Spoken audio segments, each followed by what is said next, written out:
كتاب أنزلناه إليك مبارك ليدبروا آياته وليتذكر أولو الألباب. یہ کتاب جو ہم نے تم پر نازل کی ہے بابرکت ہے تاکہ لوگ اس کی آیتوں میں غور کریں اور تاکہ اہل عقل نصیحت حاصل کریں. نحمدہ و نصلی علی رسولہ الکریم. السلام علیکم ورحمۃ اللہ وبرکاتہ. ناظرین، اس رمضان کے آخری عشرے میں ہم قدم رکھ رہے ہیں. اس آخری عشرے کی 5 طاق راتوں میں اللہ کے رسول صلی اللہ علیہ وسلم نے لیلۃ القدر کو ڈھونڈنے کی تاکید کی.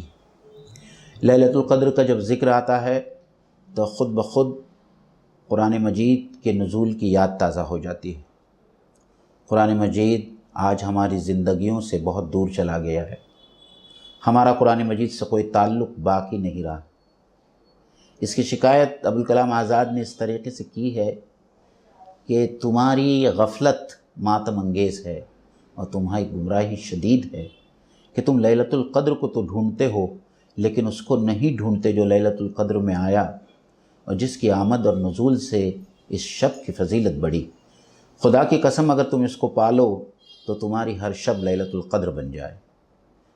عزیز ناظرین، قرآن مجید سے رشتہ جوڑنے کے لیے جماعت اسلامی ہند کی کلیان برانچ نے ہر سال کی طرح اس سال بھی آخری عشرے کی 5 طاق راتوں میں اجتماعی مطالعہ قرآن کی محفل کا انعقاد کیا ہے جو جامع مسجد کلیان میں منعقد کی جائے گی.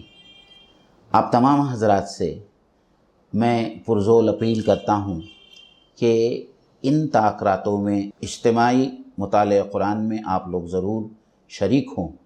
یہ وہ محفل ہے جس کی فضیلت میں اللہ کے رسول نے بڑی پیاری بات کہی ہے کہ فرشتے اس محفل کو گھیر لیتے ہیں. اللہ تعالیٰ اس پہ سکونت نازل فرماتا ہے اور اللہ تعالیٰ اس کا ذکر اپنی محفل میں کرتا ہے.